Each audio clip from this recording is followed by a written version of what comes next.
할렐루야. 오늘 말씀을 통해서 신앙적인 선택을 합시다라는 제목으로 말씀 나누도록 하겠습니다.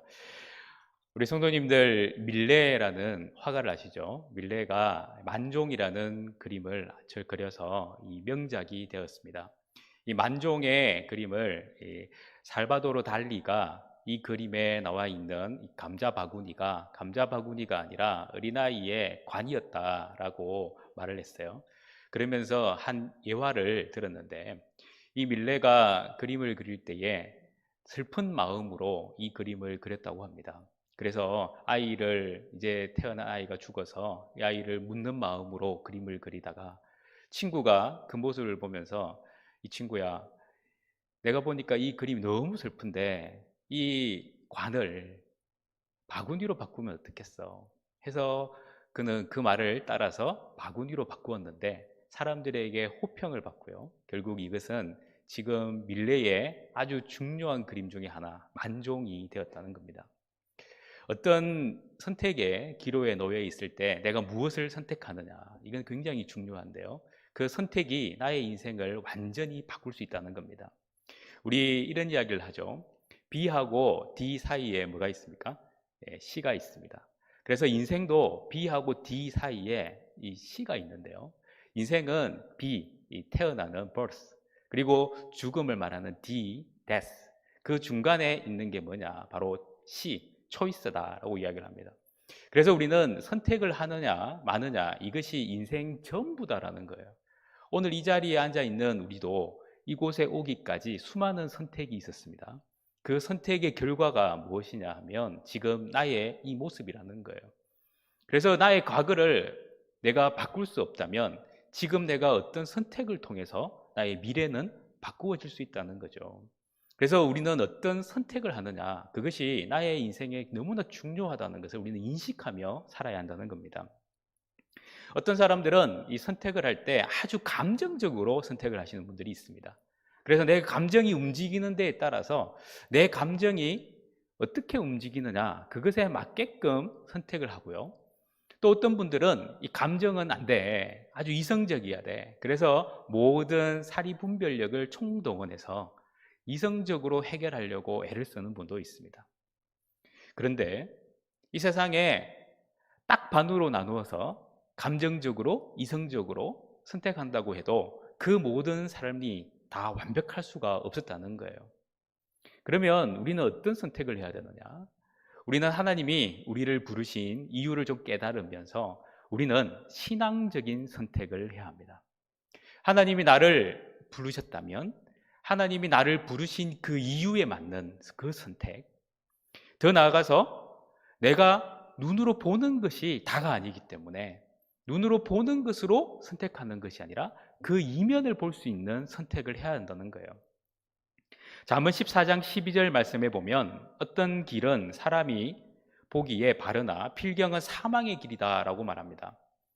결국 우리가 보이는 것이 아무리 바르게 보일지라도 결국 내가 그걸 선택한다고 결과가 선택이 잘 됐다 말할 수 없다는 거예요. 보이지 않는 수많은 일들이 또 있다는 거죠.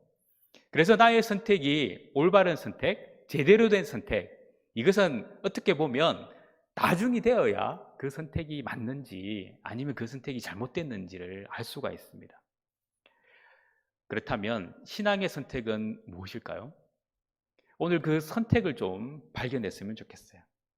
이 신앙의 선택은 많은 것들이 있겠지만 가장 우리가 좀 쉽게 접근할 수 있는 것은, 신앙의 선택은 순간의 선택이 아니고 당장의 선택이 아니고 바로 미래를 보는, 그리고 영원을 보는 관점에서의 선택입니다.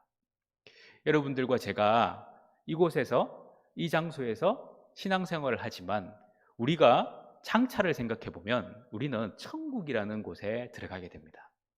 천국의 입장에서, 천국 시민의 입장에서 지금을 바라보는 것, 이게 우리의 선택을 좀 더 풍성하게 만들고 바른 선택으로 이끌어갈 수 있는 길이 아닌가 생각을 해봐요. 우리가 잘 아는 이 스티브 코비의 성공하는 사람들의 7가지 습관의 두 번째 습관이 무엇이냐면 끝을 생각하며 시작하라라고 말합니다. 아주 저는 중요한 구절이라고 생각하는데요. 성경에서도 우리가 영혼을 바라보면서 선택하는 것, 이것은 바로 끝이 우리에게는 뭡니까? 영혼이라는 거죠. 그래서 영혼의 관점에서 나의 일을 시작할 때 우리는 다른 사람들이 원하는 그런 선택이 아니라 하나님이 원하는 선택을 할 수 있다는 사실입니다. 오늘 우리가 읽었던 이 말씀에 보면 이제 결국 이 룻이 등장을 합니다. 룻도 수많은 선택의 기로에서 선택을 했는데 그 선택이 우리가 알기에는 올바른 선택이었어요. 그 시어머니였던 나오미는 룻에게 잘못된 선택을 계속 강요를 합니다. 그런데 룻은 하나님 보시기에 올바른 선택을 계속 해나가요. 그게 무엇을 의미하느냐? 끝을 보고 시작하기 때문입니다. 영혼의 관점에서 지금의 선택을 바라보기 때문에 그렇다는 거예요. 아무리 영적으로 뛰어난 사람이라도 선택을 잘못할 수 있습니다. 요즘에 지금 우리가 읽고 있는 이 큐티 생각을 해보시면 사무엘 선지자도요, 마냥 올바른 선택을 하지 않았던 것 같아요. 그래서 그는 내일 모레 본문이군요. 거기에 이 슬픔을 고백하는 이야기가 등장을 합니다. 왜냐고요? 선택의 기로에서 자기가 뭔가 실수를 한 것이 있고요, 부족했던 것이 있었다는 거예요. 아무리 뛰어난 사람도 선택이라는 그 기로 앞에서는 쉽게 판단하고 쉽게 결정할 수 없는데, 쉽게 판단하고 결정함으로 인해서 나타나는 그 모든 결과는 다른 사람들도 피해를 입거나 고통을 당할 수 있지만 먼저 바로 내 자신이 당한다는 사실을 우리는 기억해야 한다는 겁니다. 자, 그렇다면 말씀으로 돌아가 보면 주전 11세기경에 이제 이스라엘이라는 곳에서 사건이 하나 벌어집니다. 그곳에는 베들레헴인데요, 엘리멜렉이라는 한 가장이 열심히 살다가 갑자기 이 베들레헴이라는 곳에 흉년이 들기 시작합니다. 근데 이 베들레헴이라는 말의 뜻이 이 빵집, 떡집이라고 우리가 표현할 수 있는데요, 다른 말로 표현하면 이곳은 뭔가 심으면 잘 자란다는 것을 의미하겠죠. 그러니까 빵도 많이 나오고 떡도 많이 할 수 있는 것 아니겠어요? 그리고 곡창지대예요. 그런데 이곳이 흉년이 들었다는 거죠. 이곳이 흉년이 들었다는 것은 이스라엘 전반적으로 지금 흉년이 들었다는 건데요, 그들이 그 흉년 가운데서 선택한 곳이 무엇이었느냐면 바로 모압이라는 곳을 향해서 갔습니다. 하나님이 선택한 땅도 아닌 그곳을 향해 갔다는 거예요. 우리가 하나님 말씀을 쭉 읽다 보면 하나님께서 광야 생활을 하면서 이제 가나안 땅으로 들어올 때에 이스라엘 백성들에게 주신 땅이 있어요. 그 땅을 함부로 떠나지 말도록 하셨습니다. 그러면 지금 기근이 오고 흉년이 왔을 때 어떻게 해야 되느냐? 하나님은 흉년이 오고 기근이 올 때 그것을 무엇으로 일단 보라고 하셨느냐 하면 바로 그것이 하나님의 저주다. 우리가 지금 죄를 저질렀기 때문에, 잘못된 길을 가기 때문에 하나님이 거기서 멈추라고 하시는 메시지다라는 것을 말씀하셨어요. 그렇다면 이 엘리멜렉도 어떻게 해야 될까요? 지금 우리는 잘못된 곳에 서 있구나, 우리가 같이 하나님 앞에 기도하고 회개해야겠구나라고 생각을 해야 되는데, 그렇지 않고요, 아예 하나님이 금지한 이방신을 섬기는 모압 땅으로 이사를 갑니다. 거기서 흉년을 좀 피하고 얼마를 지나지 않아 돌아오기로 결정했겠죠. 그러나 시간이 지나니까 이곳이 좋사오니 이곳에서 초막을 짓고 장막을 짓고 그곳에서 살게 됩니다. 더 안타까운 일이 벌어졌어요. 단순히 흉년을 피해 이곳에 왔는데 그만 사랑하는 두 아들도 거기서 잃어버리게 되는 거죠. 남편도 죽고 두 아들도 죽고, 이제 이 집에는 시어머니와 며느리 두 사람만 남아 있습니다. 얼마나 비참한 일입니까? 여기서 생각해 보면 이건 정말 하나님께서 이곳에 온전히 저주를 퍼부은 그런 상황이에요. 그래서 시어머니인 나오미는 결단을 합니다. 이제 안 되겠다. 원래 나의 고향으로 가야겠다. 어쩔 수 없는 선택이죠. 내가 알고 있는 나의 친척이 있는 곳으로 가야겠다. 그런데 문제가 있는 거죠. 사랑하는 아들을 잃은 그 아픈 그곳에 남겨진 사람은 며느리 두 사람이었어요. 이 며느리 두 사람은 베들레헴 출신도 아니고 이스라엘 출신도 아니에요. 이들은 모압 여인들이었어요. 이들의 고향을 베들레헴으로 옮기라고 말하고 싶지만 사실 그것은 그들의 선택과 내가 원하는 바는 다르기 때문에 그걸 강요할 수 없었어요.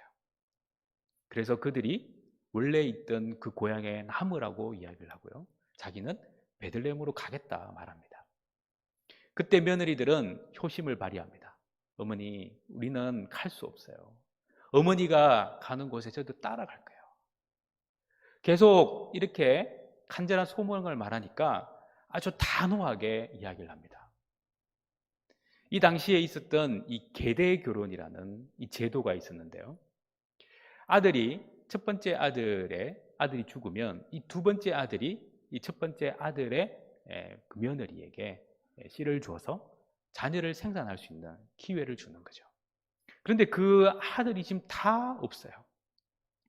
그리고 나오미가 나이가 있기 때문에 또 결혼을 해가지고 아이를 낳는다는 보장도 없고, 그러니까 나는 아무것도 할 수 없으니까 내가 너희들을 위해서 해줄 수 있는 게 없으니까 여기서 좀 떠나달라고 잘못된 선택을 강요하기 시작합니다. 아주 영적으로 어두운 상황이죠. 그리고 그것을 알지 못하는 두 며느리는 선택을 강요당합니다. 결국 이 시어머니 나오미의 이 강요된 선택에 어쩔 수 없이 이 첫 번째 며느리였던 오르바는 현실 앞에 무릎을 꿇죠. 그래, 내가 어머니를 따라가는 거, 그건 나의 인생에 별로 도움이 안 되는 것 같아. 어머니도 짐이고 나도 짐이야. 차라리 내 고향에서 좋은 사람 만나서 나의 인생을 좀 그래도 팔자 펴는 게 안 나을까? 그는 그 선택을 하고 어머니를 돌아섭니다. 이제 남은 한 사람, 룻이었어요. 둘째 며느리에게도 똑같이 시어머니는 한 번 더 좀 나를 좀 떠나달라고 그렇게 부탁을 합니다. 잘못된 선택을 강요합니다. 그 선택을 강요받은 룻은 한사코 그 상황을 거부하다가 아주 굉장한 이야기를 합니다.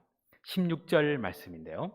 룻이 이르되 내게 어머니를 떠나며 어머니를 따르지 말고 돌아가라 관건하지 마옵소서. 어머니께서 가시는 곳에 나도 가고 어머니께서 머무시는 곳에서 나도 머물겠나이다. 어머니의 백성이 나의 백성이 되고 어머니의 하나님이 나의 하나님이 되시리니.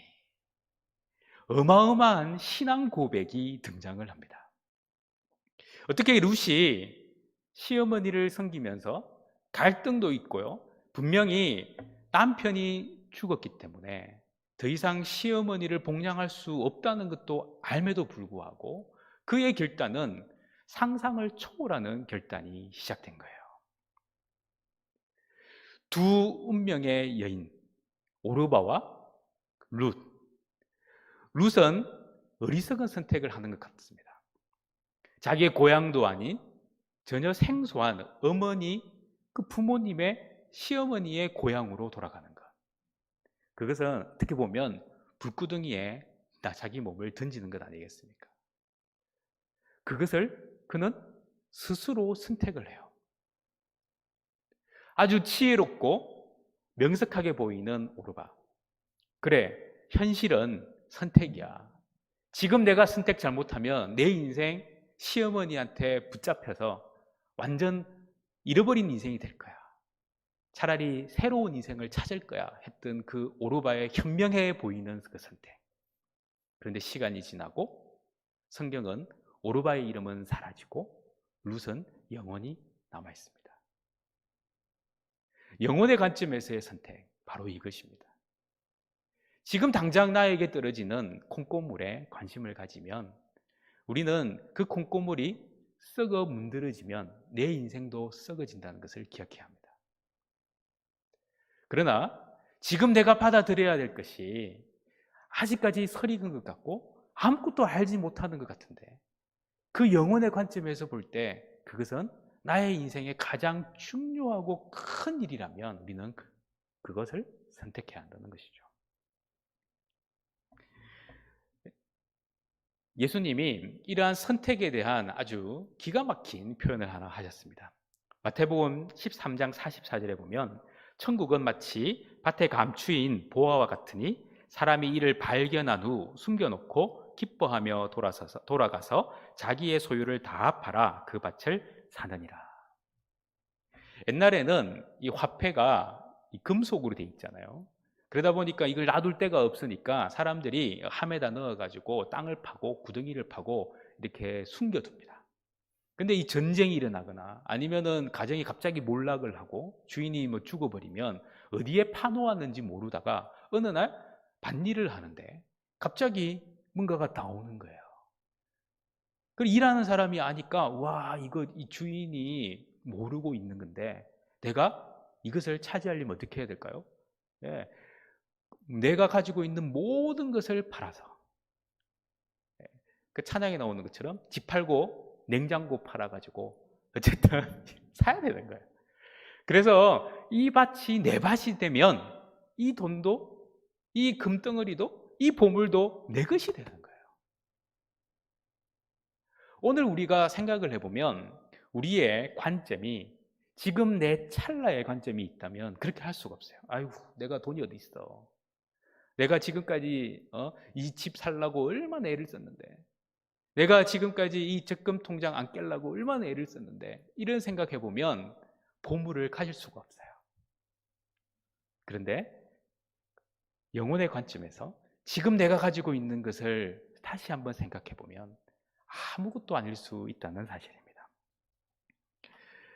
그래서 우리는 이 영혼의 관점, 바로 올바른 신앙적인 선택, 이 선택이 우리에게 무엇을 주는지를 바라보면서 오늘도 하나님이 기뻐하시는 신앙적 선택을 하는 저 여러분이 되기를 간절히 소망합니다.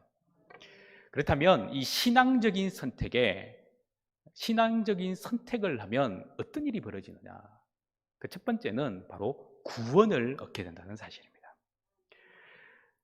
루시요, 시어머니의 간곡한 부탁으로 이제 선택을 강요받으며 너는 내 고향으로 가라, 이 말을 거절하면서 그가 신앙 고백을 했던 그 구절을 다시 한번 보겠습니다. 16절 하반절에 보면 어머니의 백성이 나의 백성이 되고 어머니 하나님이 나의 하나님이 되시리니, 이 아무것도 모를 것 같은 이 룻이 시어머니로부터 신앙을, 제가 볼 때는 어마어마한 전수를 받지 못한 것 같아요. 왜냐하면 모압으로 옮긴 것을 보면 그들은 그렇게 신앙이 뛰어나지 않아요. 그러나 그들이 실패를 경험하면서 시어머니 마음속에 내가 고향으로 돌아가야 할 이유를 생각한 게 무엇이었을까? 그것이 바로 이 룻이 말하는 그것이 아닌가 생각을 해요.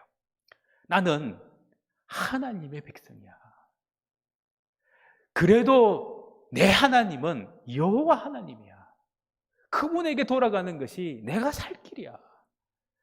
내가 지금까지 헛살았어. 이런 마음이 들었던 것 같습니다. 아마 그 이야기를 주구장창 했을 거예요. 에이구, 지지로 내가 복이 없지. 우리도 그런 일 있잖아요. 뭔가 잘 안 되면 한탄을 합니다. 내가 그때 왜 왔어? 내가 남편한테 더 열심히 붙잡아가지고 남편 이곳에 못 오게 해야 남편도 살고 내 아들도 살 텐데 괜히 남편 따라와가지고 내가 이 고생이야. 에이구, 내 하나님이 여호와 하나님이신데 내 고향이 바로 하나님의 자녀가 사는, 하나님의 백성이 사는 그곳인데 하면서 한탄했을 거예요. 근데 그 한탄을 룻은 무엇으로 들었습니까? 한탄이 아니라 믿음으로 들었다는 거예요.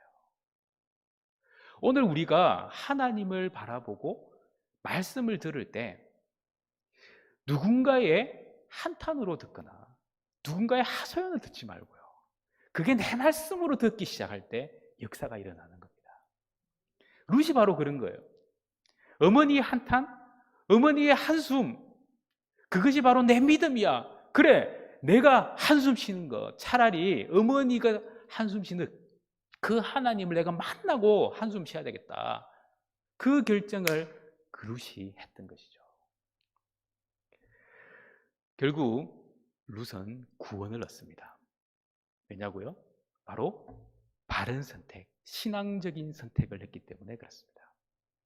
별것 아닌 것 같고 내가 보기에는 정말 특별한 것 없는 것 같은데 이것을 내 하나님으로 여기고 내 하나님의 말씀으로 여기면 놀라운 일이 벌어지는 거예요.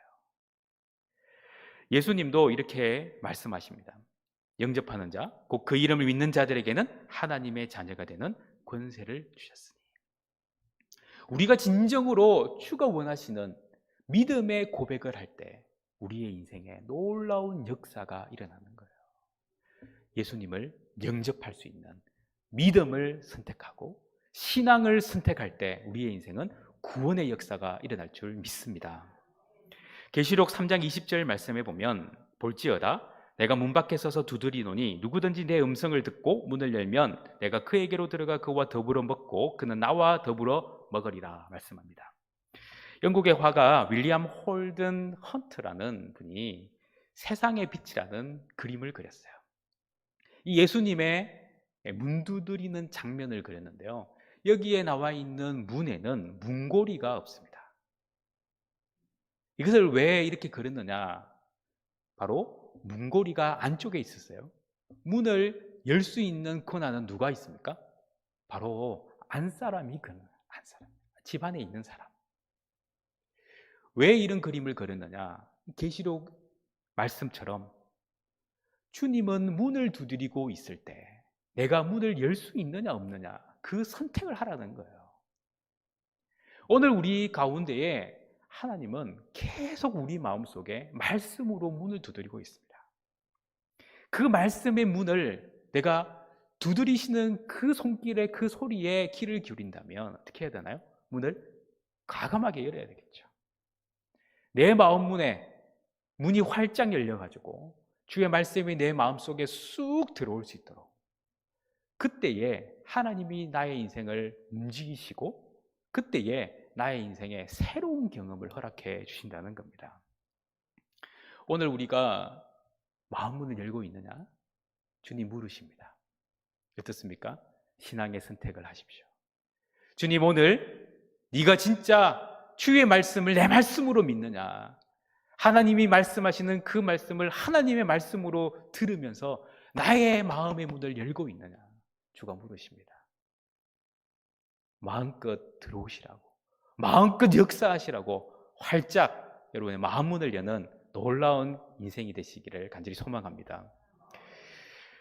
또한 신앙적 선택을 하면 그 두 번째로 축복을 받습니다. 이것의 핵심은 하나님이 복을 주신다는 거예요.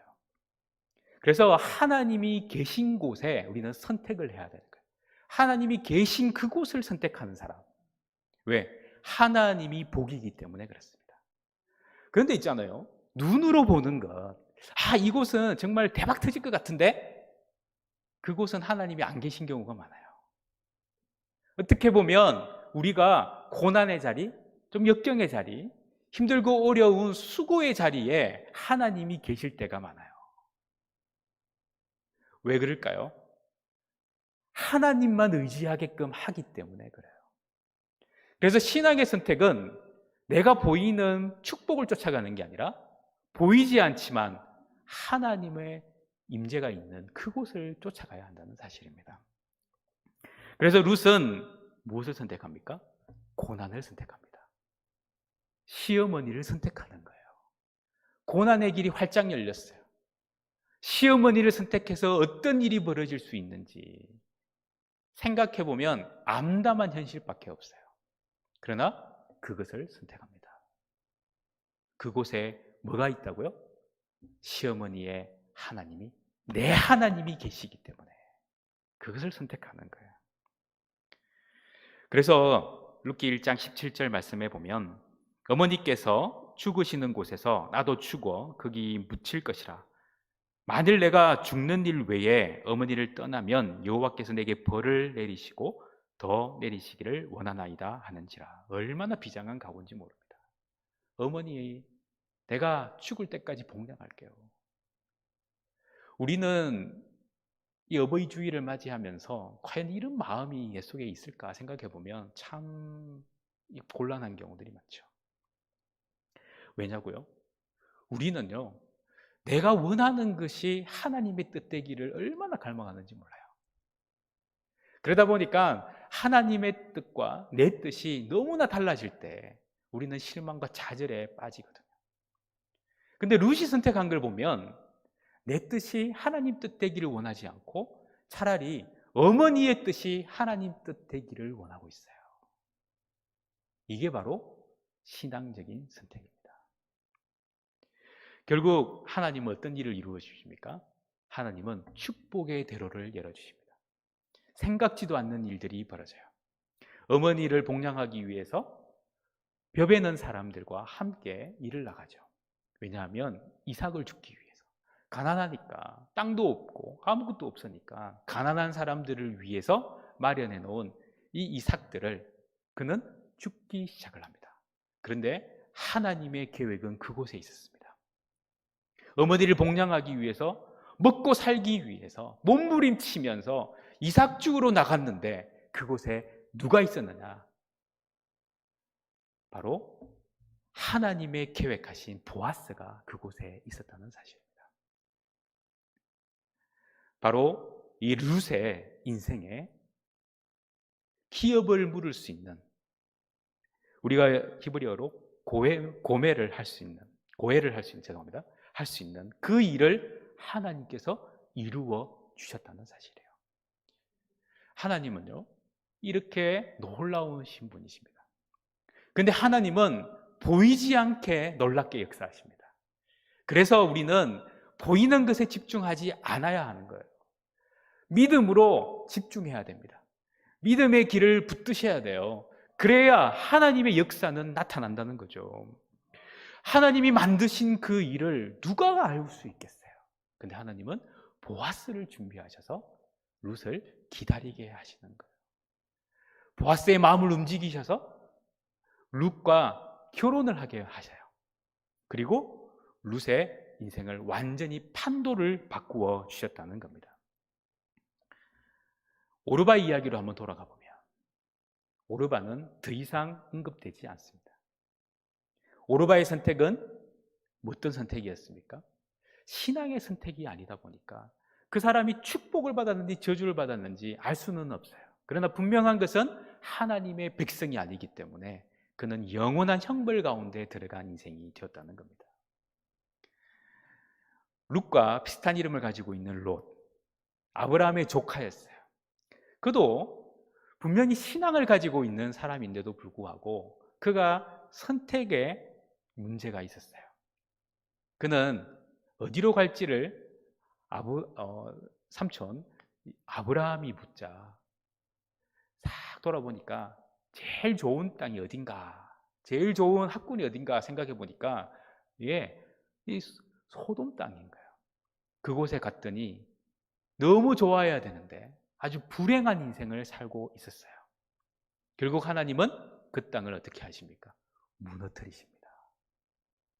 그들이 선택한 그 땅은 버림받은 땅이 되고 그곳에서 나와야 되는데 너무 아까워가지고 뒤를 돌아보다가 그만 아내는 소금 기둥이 되어버리는 정말 불운의 인생이 되어버리잖아요.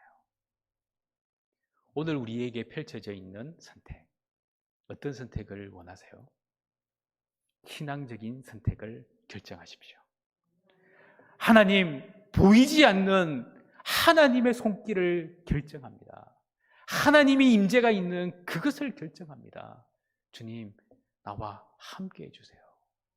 그 믿음이 있을 때 주님은 우리에게 큰 축복으로 함께 하실 줄 믿습니다.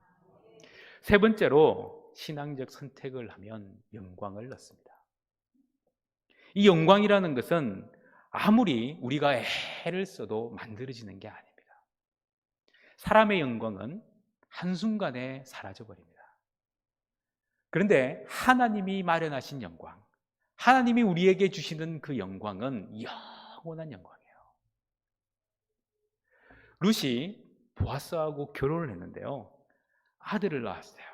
그 이름이 오벳이라고 합니다. 그리고 오벳이 또 아이를 낳았어요. 그 이름이 이새예요. 그리고 이새가 아이를 낳았어요.